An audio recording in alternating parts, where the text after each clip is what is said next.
Die Impro-EM läuft im kulturellen Rahmenprogramm noch bis 19. Mai.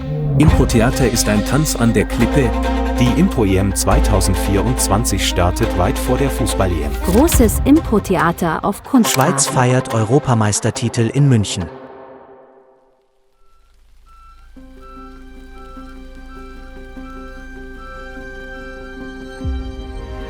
Ich bin Karin Ertel.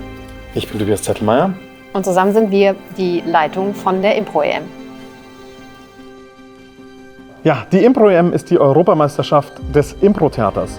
Und die darf nach München 2024. Wir hatten 54 Leute aus 18 unterschiedlichen Ländern. Wir durften mit denen quasi quer durch die verschiedenen Arten von Humor- und Theaterstilen reisen, obwohl die alle nur in München waren. Ja. Wir hatten Länder dabei, die sonst nie bei Europameisterschaften dabei sein dürfen. Aber Impro macht auch Träume das möglich. Ja.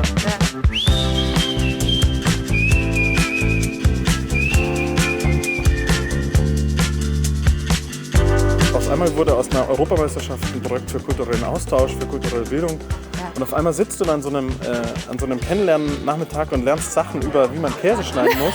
Oder wie man Fado singt. Ja. Ja. Und denkst du so, ja krass, hätte ich sonst nie gemacht.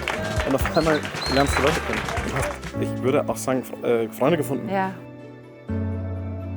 Wir haben uns im September 2022 zum ersten Mal darüber ausgetauscht, dass es da ein Projekt geben könnte. In einem Café sitzen, irgendwie rumgehirnt, was bräuchte man denn an Kohle? Und nur so, ja, das passt schon. Und wir haben es ganz schnell auch gemacht, weil wir so eigentlich hatte gar keine wirklich Zeit. Und kurz vor Weihnachten und so, schreiben wir da was zusammen. Und dann geschaut, es wird da wahrscheinlich eh nichts, weil das ist ja eh wie immer, dass wir keine Förderung kriegen.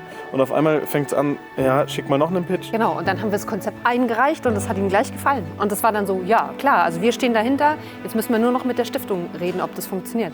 Und die waren dann auch Feuer und Flamme. Und dann hatten wir eine leere Excel-Tabelle vor uns und haben dann Stück für Stück reingepasst, was dann da stattfinden wird.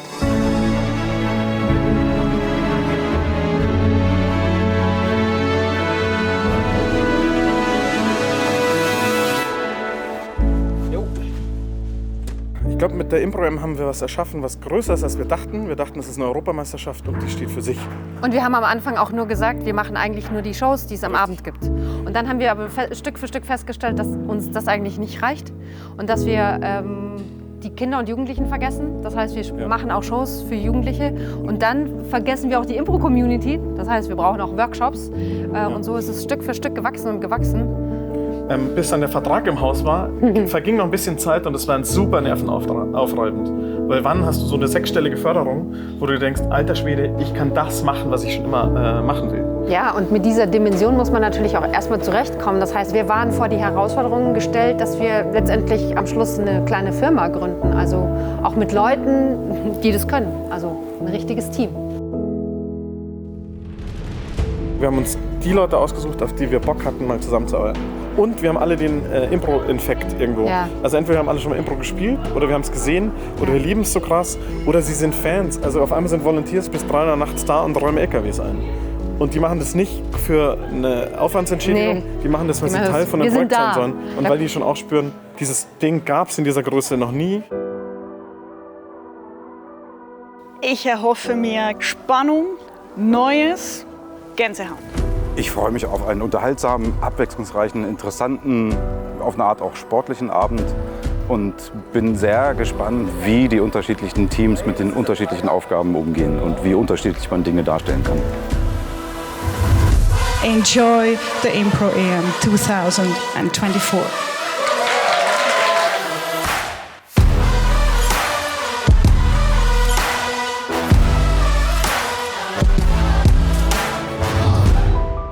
Das Impro-Theater ist ja normalerweise in kleinen Clubs, in kleinen Theatern bis zu 100 Leuten.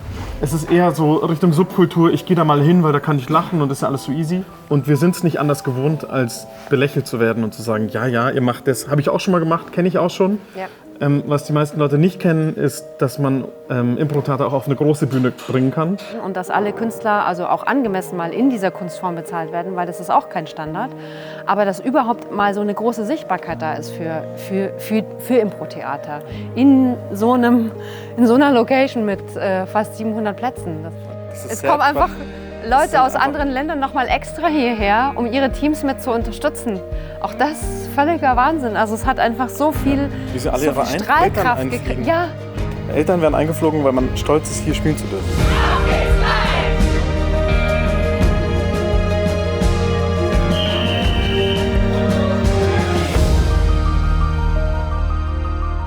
Ich glaube, Impro ist im Moment sein, alles wahrnehmen und sofort reagieren. Einmal, was mein Kollege, meine Kollegin macht und einmal, was das Publikum braucht. Es kann keine Theaterform, was Impro-Theater kann. Das ist auch bei einer Inszenierung, wo du sagst, es hat alles funktioniert, jedes Gewerk arbeitet zusammen. Hier müssen die Gewerke spontan schauen, dass sie zusammen funktionieren können, ohne vorher es auszumachen. und das Vertrauen, das es braucht. Also auch da eben loszulassen und zu sagen, ich greife einfach mal ins Leere und warte darauf, dass die Hand kommt, die mich hochzieht.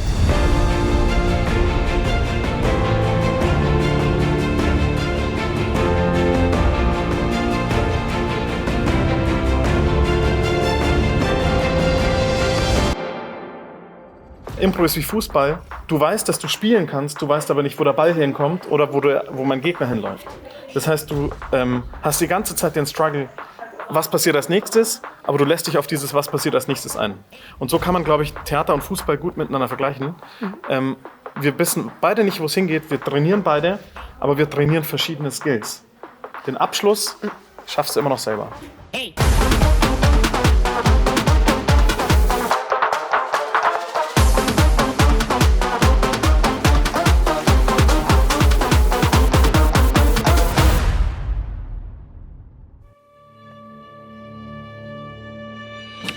Und ich hoffe, dass bei diesem Finale, ich kriege leider gerade Gänsehaut, dass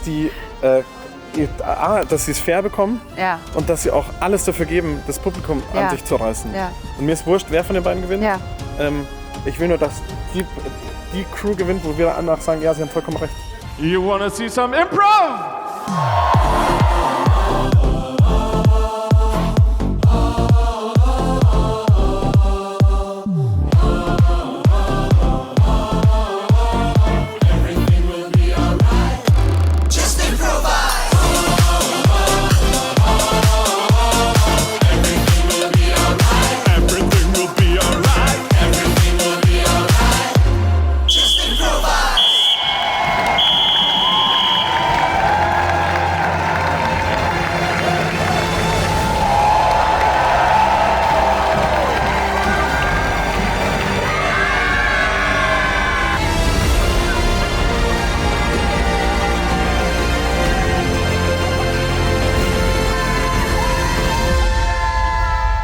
Nach einer EM kommt alle 2 Jahre eine WM. Und die WM hat ja auch noch viel mehr Länder zur Verfügung, noch eine viel größere Reichweite. Ja. Und wenn wir es schaffen, wir kommen auch in ein anderes Land, um das auszutragen. Ja, nachdem ist jetzt Mit viel Diszi- möglich. Also Mit neuen Disziplinen zusammenzuarbeiten, sich künstlerisch beeinflussen lassen, schauen, wo es weitergeht.